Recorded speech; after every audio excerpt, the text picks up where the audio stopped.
Okay, so right now the main reason why we were here in the cemetery to begin with was to bring this lilac tree back far enough so that it's not encroaching on this plot here. So now what we're going to do, we're going to decide which pieces we're taking out.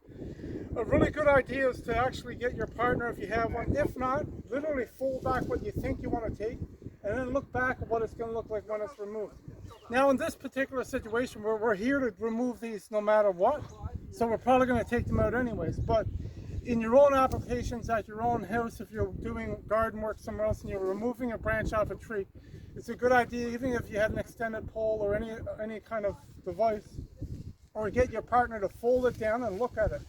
At least you have an idea of what it's going to look like before it's removed. But like I said, in this application, we're going to cut it back here anyways.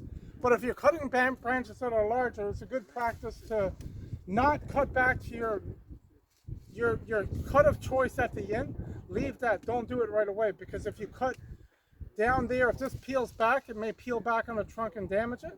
So you're better off taking some weight off. So what I'm going to do now, I'll actually cut it off here first. This one's going to come out as well. And then I'm going to clean up my cuts later. Now and this one here I'll take back to here for now.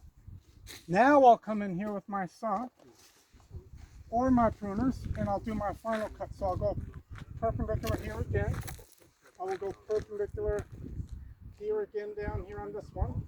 If you can't reach with your pruners, and I can't right now do a proper cut, use your pruning saw. And again, I'm going to go on a 90-degree angle, cut up into this very slightly. I want to cut into the trunk on the other one, just like this.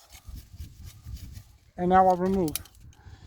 And now this one here I'll do, again, 90-degree down just at the collar of the branch collar. Cut into it right there. That will heal over properly.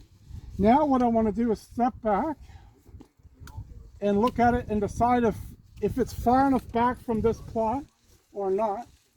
And if it's not, then I can adjust it accordingly. So right now I'll take a look. I think this one is still encroaching too much on this plot.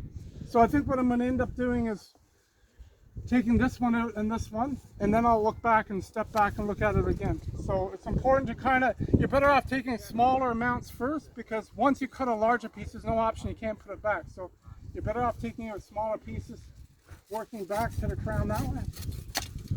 So I'll do this one here now again. Again, I'm going to cut up on that 90.